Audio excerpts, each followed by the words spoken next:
회복 은혜를 덧입는 삶 32번째 시간입니다. 여러분, 우리가 살아가는 세상은 참 자기의 우월함이나 자랑을 드러냄을 통해서 내 존재 자체가 저 사람과 달라라고 하는 것을 드러내려고, 이것을 우리는 차별의식이라고 그렇게 말합니다. 그래서 우리 교회는 달라, 우리 집은 달라, 나는 너와 다르다는 것을 강조하는 시대가 우리가 살아가는 시대입니다. 그렇기 때문에 하늘 땅 교회는 다르다는 것을 강조하려고 하는 것이 아니라 함께 가고 싶고 다 같이, 그래서 우리 교회가 아니라 모두의 교회고 주님의 교회고 나그네나 객이나 가부나 누구나 올 수 있는 교회임을 강조하면서 목회하고 있습니다. 그것이 우리를 다툼으로 때로는 미움으로 만들어서 어떻게 되냐면 좌절과 상처로 얼룩지게 만드는 경향이 있습니다. 하지만 예수님은 사람을 차별하지 않으신 분이시죠. 예수님은 그가 가난하든지 부자든지 애국자든지 또 나라를 팔아먹는 삭개와 같은 매국노든지 죄인이든지 의인이든지 많이 배웠든지 안 배웠든지 상관없이 차별이 없으신 분이 하나님이세요. 여러분, 이걸 믿으세요? 차별이 없다는 것은 그래서 누구나 주님이 우리를 사랑하신다는 그 사실 때문에 참 이게 얼마나 큰 은혜인지 몰라요. 사랑받기 위해서 노력을 막 해야 되는 시대인데 그게 아니어도 하나님이 우리를 자녀로 삼으셔서 그냥 아무 조건 없이 사랑하신다고 하는 이것이 얼마나 큰 기쁨인지 모른다는 것입니다. 그래서 죄책감과 또 죄의 사슬을 끊고 싶어서 예수님을 찾는 사람이면 예수님은 차별하지 않고 그를 위해서 기꺼이 십자가를 져 주셨다는 것입니다. 사람들이 예수님을 따랐던 것은 예수님이 아무도 차별하지 않는 분, 사랑하는 분이시기 때문에 오늘 그럴 수 있는 것이죠. 그래서 오늘 우리가 읽은 말씀을 보니까 심지어는 어린아이를 가운데 세워놓고 누구든지 이 어린아이와 같아야만 천국에 갈 수 있다고 말씀하는 것을 볼 수 있습니다. 여러분, 오늘 우리가 읽은 말씀은 십자가에 곧 달려 돌아가실 예수님이 제자들이 누가 가장 큰지의 문제 가지고 싸우게 되니까 18장에서 20장까지 이 문제를 계속 가지고 제자들이 싸워요. 그렇게 되니까 어떻게 되죠? 누가 천국에서 가장 큰 자인지 드러내기 위해서 오늘 우리가 읽은 이 말씀을 드러냈다는 것입니다. 제자들의 그 다툼은 누가 큰지의 문제죠. 오늘 교회는 예수님을 본으로 삼고 예수님을 닮아 가려고 따라가는 사람들의 모임이 바로 교회입니다. 그래서 오늘 교회는 예수님을 따라가고 실제로 우리가 예수님을 닮아가는 삶을 위해서 오늘 말씀도 듣고 찬양도 하고 주님 앞에 회개 기도도 하는 것입니다. 예수님은 실제로 공동체 밖으로 쫓겨났던 사람들의 대표적인 직업이 창녀와 세리라고 말씀드렸는데 잃어버린 양, 그래서 오늘 우리가 읽은 말씀 뒤에 보면 잃어버린 것에 대해서 이렇게 예로 들어있고요. 또 중풍병자, 나병 환자, 절름발이, 38년 된 안진병자, 이미 죽은 나사로와 같은 자를 찾아오셨다는 사실을 우리에게 가르쳐 줍니다. 우리가 이 명절을 추석 대목을 보내면서 저도 수원에 우리가 늘 마지막 주에 가는 에베네셀의 집, 그곳에는 장애우 친구들이 있고요. 또 혼자 되신 요양원 어르신들이 있는 곳인데 10년 넘게 5, 60명이 계속적으로, 그래서 그 안이 좀 정비되면 저희가 다시 품고 가려고 하고, 우리 인재 김종숙 권찰님의 남동생이 목회자가 되셔서 그 어려운 일을 70이 되시는데도 섬기고 있어요. 그래서 예배를 드리고 청소를 하고 화장실을 닦고 하는 일을 매달 돈이 없어도 우리가 해야 되겠다는 마음으로 지금까지 해왔습니다. 여러분, 이 추석이 어떠해야 되냐면 바로 예수님이 차별하지 않으시고 누구든지 찾아가서 내가 돌봐야 되는 사람, 또 찾아가야 되는 지체나 사람이나 이웃이 누구인지 우리가 그 마음을 따라서 도와야 될 곳이 있다면 돕고, 하다못해 적 한 소대라도 나눌 수 있는 사람이 있다면 나눠주세요. 또 아파트 경비 소장님들은 이 명절 대목에도 자기 일을 하냐고 명절이 없잖아요. 그러면 여러분이 떡 하나라도, 또 커피 한 잔이라도 대접할 수 있는 은혜가 있기를 원합니다. 예수님은 작은 자, 옛날 성경 버전에는 소자라고 말씀하고 있고요, 지극히 작은 자에 관심이 있습니다. 그래서 종으로 오신 이 마가복음, 또 왕으로 오신 마태복음은 우리에게 지극히 작은 자를 향해서 관심을 가졌던 자가 바로 예수님. 그래서 소자와 같은 이런 표현들을 유독 많이 사용하고 있습니다.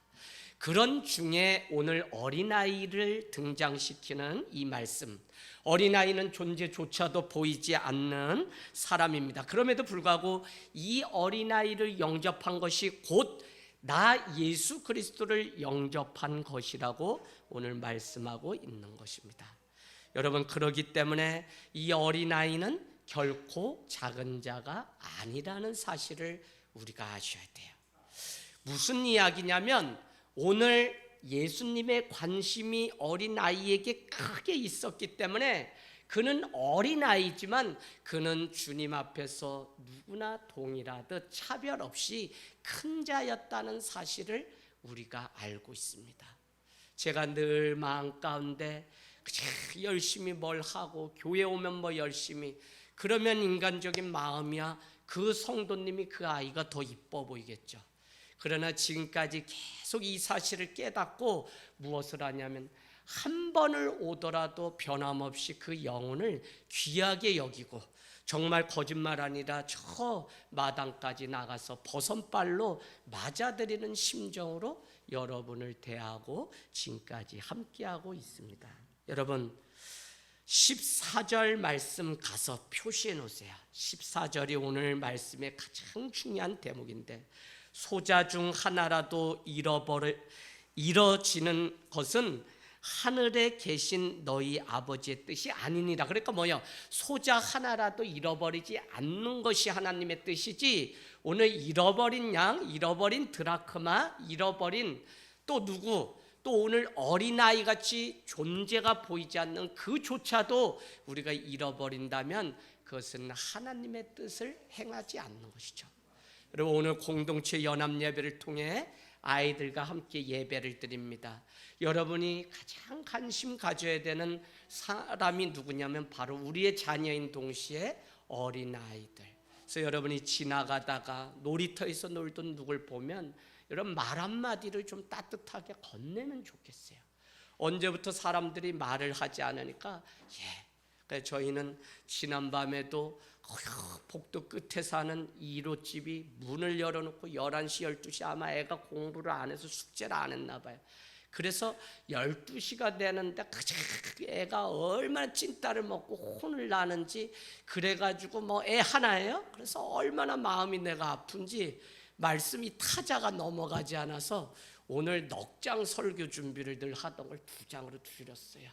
그 집에 찾아가서 싸우고 싶더라니까.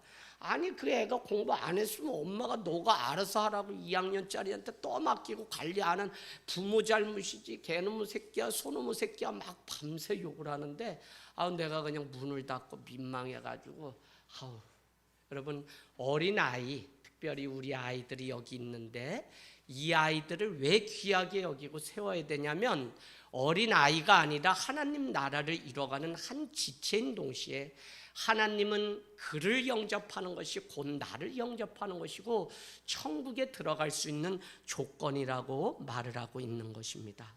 교회는 아무것도 아닌 자를 향해서 크게 여기는 교회여야 합니다.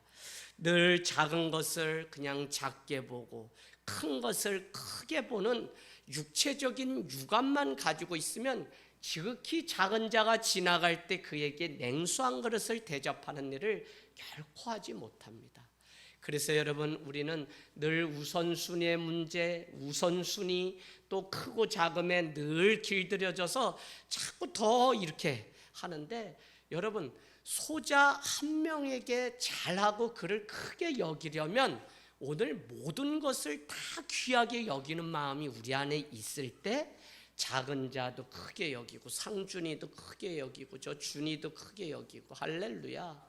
우리 안미자 권사님도 크게 여기고, 그러지 뭐만 중요하다고 자꾸 우리 한국교회는 가르쳐 놔가지고 얘 중요하니까 얘는 무시해도 되는 것처럼 돼. 그거 아니에요. 영성을 바로 신앙을 가져, 모든 게 다 소중한 거예요. 다만 그것을 바라보고 어떻게 사용하고 어떻게 쓰임 받느냐가 중요한 문제이긴 하지만, 이거는 그냥 하찮고 이것만 중요하다고 하니까 자꾸 영적인 게 교회 와서 예배하는 것만 중요하지, 교회 문을 밖에 나가면 주차, 차량 운전 이런 거 막 자기 마음대로 함부로 하게 되는 거예요. 또 직장 내에서도 옆에 있는 부하 직원을 함부로 무시하죠. 그게 누구였죠? 지난주 불의한 재판장에게 원한을 품고 가서 간청하는데도 그 과부의 원을 들어주지 않았던 그와 같이, 그는 하나님을 두려워하지 않으니 사람을 무시했다는 것을 우리가 같이 나눴습니다. 여러분, 하늘 땅 교회가 그냥 말을 만드는 것이 아니라 작음을 부끄러워하지 않고 적음을 자랑하는 교회, 이것은 무엇이냐면 한 영혼을 귀하게 여기는 마음이기 때문에 그와 같이 우리가 걸어가자고 외치는 것이지, 세상 교회들처럼 자금이 부끄럽고 적음도 부끄러워서 자꾸 우리 교회 수천 명 모인다고 뻥튀기 하면 뭐합니까? 그냥 회심만 한 사람, 주님을 따라가는 제자가 몇 명인지가 중요하지. 그래서 우리의 관심과 생각이 바뀌기를 원합니다. 교회는 주님을 예배하고 따라가는 공동체인데, 그렇다면 세상이 그렇게 하는 것처럼 사람을 차별할 수 없는 것이죠. 만일 그렇게 한다면 교회는 썩고 있는 것입니다. 오늘 예수님은 불치병자를 안고 공동체에서 쫓겨난 사람들, 또 손가락질 당하는 죄인들, 무시당하는 어린아이와 가부들에게 더 관심을 쏟았던 것처럼, 교회는 보잘것없는 사람들, 실패한 사람들, 오갈 곳 없는 사람들이 머무는 터전이 되기를 원합니다. 예수님은 사람을 차별하지 않으셨어요. 사람의 눈에 어떻게 보이든지 하나님께는 각자가 귀한 한 존재였다는 것입니다. 여러분, 우리가 존재의 혁명이라고 하는 책이 있는데, 우리가 이 한 존재로 보면 그가 행하는 일이 악하기 때문에 그를 죄인이다라고 말하는 것이지, 하나님이 지으신 존재는 얼마나 귀하게 지어진 존재인지 모른다는 것입니다. 특별히 지극히 작은 소자라도 비록 눈에 보이지 않는 오늘 어린아이일지라도 그를 돌보시는 하나님의 사랑이 크기 때문에, 그는 그냥 단순한 어린아이, 주일학교 어린아이가 아니라 그는 하나님 나라에 없으면 안 되는 거룩한 주의 백성이라는 것입니다. 우리 옆에 자녀들에게 너보다 소중한 사람은 없어. 왜? 너는 특별하니까. 이렇게 한번 인사 좀 해볼까요? 당신은 내 종성이는 특별합니다. 우리 주한이는 특별합니다. 정말이에요. 예수님이 그 어린아이를 귀한 존재로 보았기 때문에, 또 나 같은 자를 귀하게 보았기 때문에 다 특별한 존재입니다. 이런 믿음의 시각으로 세상을 보고 영혼을 대하기 시작하면 우리는 한 영혼 얼마나 귀한지, 불의한 재판관을 흔들어 깨었던 과부, 결국 그 원한을 들어주게 되는 이 일을 통해서 우리는 한 영혼의 그 애달픈 소리를 들을 수 있는 귀가 열려야 되고, 그의 가슴 아파하는 것을 볼 수 있는 영안이 열려야 되고, 그를 향해서 손과 발이 움직이고 그에게 나눌 수 있는 그 은혜의 자리에 갈 수 있어야 된다는 것입니다. 우리는 오늘 본문을 어린 아이와 같이 순수하지 않으면 천국에 갈 수 없어요 라고 그렇게 설교를 많이 하고 오해를 합니다. 여러분, 성경을 정확히 알아야 되기 때문에 제가 자꾸 앞뒤 무슨 문맥 가운데 이 본문이 오늘 등장했는지를 참 저는 설교하면서 많이 전합니다. 30배, 60배, 100배의 열매를 거둔다는 것은 헌금을 많이 해서가 아니라 좋은 땅에 떨어져서 말씀이 그 안에 있을 때 그렇다고 말씀하는 거죠. 그래서 우리는 앞뒤 문맥을 잘 보아야 되는데, 오늘 말씀도 우리가 가만히 보면 어린아이처럼 되지 않으면 천국에 갈 수 없다. 그게 무슨 의미일까요? 그냥 아빠, 엄마 이렇게 그냥 말하면 천국에 갈 수 있다는 거나요? 쭈쭈쭈쭈 이러면 갈 수 있는 거예요? 아니죠. 예, 저도 어제 고향에 다녀왔는데 어머니 아버지 앞에서는 어린 자녀이고 싶고 늘 그렇죠. 여러분, 우리가 어린아이와 같지 않으면 천국에 갈 수 없다고 하는 이것이 무엇일까요? 우리 어린아이, 우리 자식만 봐도 여러분, 우리 자식 때문에 우리 마음의 평안을 빼앗깁니다. 누가 가르쳐 주지 않아도 다른 사람이 좋은 것 가지고 있으면 뺏으려고 하고 그거 감추고 이렇게 뒤에 있는 모습을 보게 돼요. 어린아이가 순수해요? 최지연 집사님, 어린아이가 순수하나요? 최지연 집사님. 네. 윤우, 선우가 순수해요?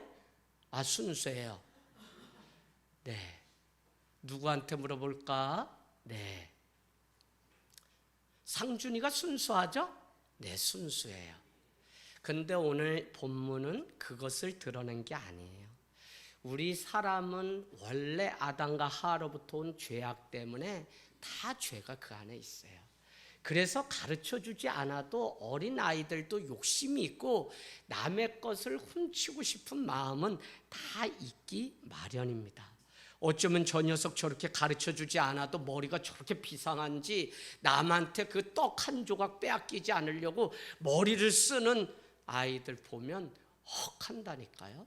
그래서 여러분, 그와 같은 어린아이를 닮아야만 천국에 간다는 것이 아니라 누가 크냐의 문제로 오늘 다투는 가운데 오늘 말씀이 등장했다 그랬죠. 그래서 3절 가보겠습니다. 3절에 너희가 돌이켜 어린아이들과 같이 되지 아니하면 결단코 천국에 들어가지 못한다.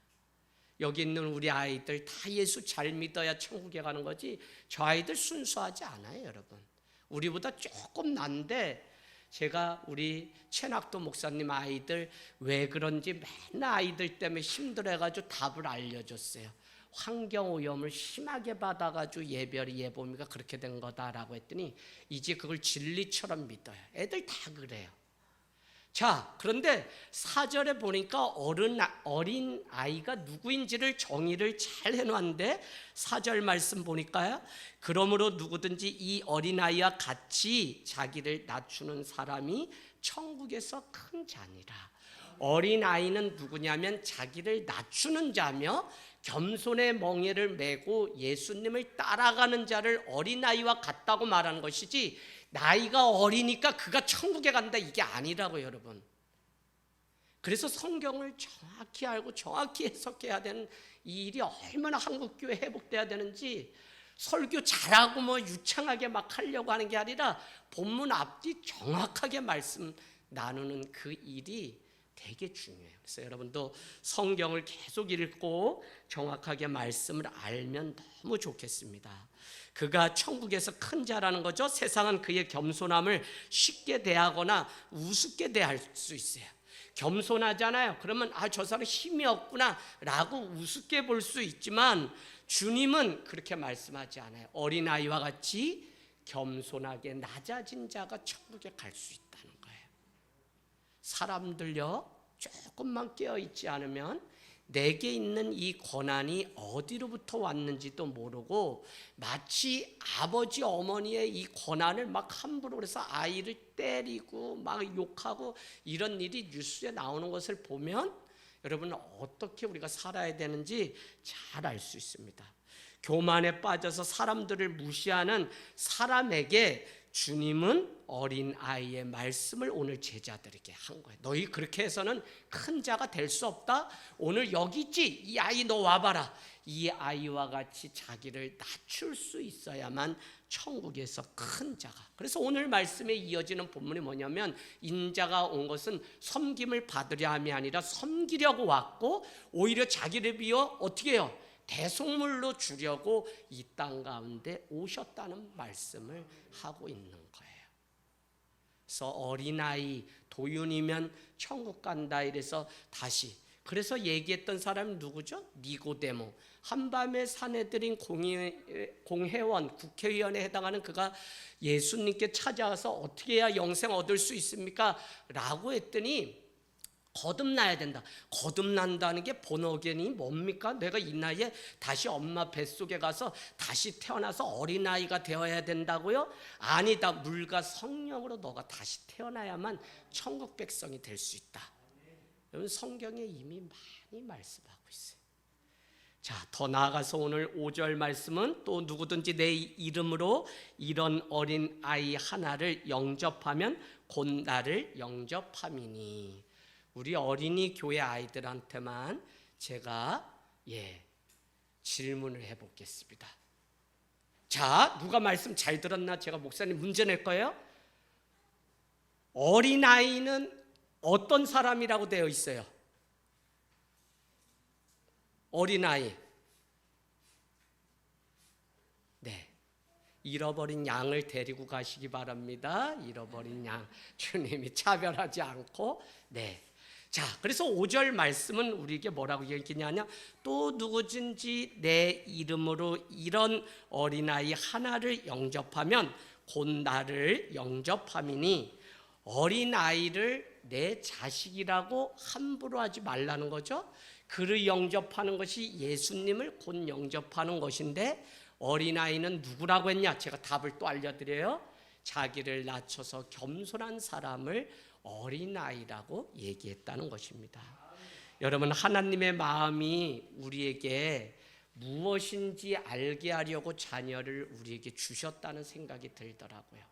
자식 새끼 말 안 들어서 힘들고 막 그러죠. 그런데도 이 아이를 내가 낳았으니 기른다고 말하지만 사실 하나님의 계획은 이 어린 아이를 통해서 하나님의 마음이 어디에 있는지를 우리에게 가르쳐 주려고 우리에게 이와 같은 말씀을 하고 있다는 것입니다. 아버지 어머니의 사명을 우리에게 주셨죠. 오늘 권찰님들 대부분이 어린아이를 둔 가족입니다. 내 자식이 아니라 하나님의 자식이고요. 그래서 차별하지 말아야 합니다. 또한 방치하지 말아야 돼요. 이제 이 아이들이 다 커서 자기 인생 산다고 어느 때부터 부모님이 자녀를 훈계하지 않아요. 한국의 상황은 벌써 3, 4학년만 돼도 네가 알아서 하라고 하기 때문에 아이들이 어느 길로 가야 되는지 도덕, 윤리, 성 많은 것에서 다 오염돼서 죄 가운데 살아요. 이건 교회 다니는 아이들도 예외가 아닙니다. 그래서 열방의 어머니라는 이름으로 사라라고 하는 이름을 우리에게 주었고요. 열방의 아버지라는 이름으로 아브람이 아니라 아브라함이라는 이름으로 주님이 바꿔주셨고요. 우리를 오늘 결혼해서 아버지 어머니의 그 권한을 우리에게 주실 때 우리는 하나님의 그 마음을 배우고 알게 하시려고 하는 하나님의 계획이 있었다는 것입니다. 그 어린아이 하나를 영접하면 바로 주님을 영접하는 일이다. 그래서 우리가 명심해야 됩니다. 오늘 6절 말씀은 이 작은 자 곧 어린아이 중 하나를 실족하게 하는 일이 얼마나 큰 재앙이냐면 연자 맷돌을 목에 메고 저기 사해바다에 빠져 죽는 게 차라리 낫다. 여러분 어린아이들이 실족 잘해요. 마음이 순수한 사람이 잘 실족해요. 겸손하고 자기를 낮추는 사람을 우습게 보면 안 되고 그를 높여줘야 돼요. 왜? 그가 실족할 확률이 더 많아요. 그렇지 않고 내 그냥 잘났다고 하는 사람은 누가 뭐라고 하든지 이미 잘난 사람이기 때문에 실족 안 해요. 그런데 늘 힘이 없고 연약한 어린아이와 같은 자들이 실족해요. 제가 우리 부모들이 잘 서야 되는 것을 늘 말씀드리지만 청년 사역을 줄곧 하는데 자녀들의 결혼 생활의 100%는 부모님의 결혼 생활을 보고 그대로 영향받아요. 그래서 이제라도 부모가 정확히 서가지고 신앙 가운데 가정을 꾸리는 것을 보이지 않으면 우리 자녀들이 얼마나 이 가정을 잘 못 이루고, 그래서 제가 많이 주례도 섰지만 늘 기도가 돼요.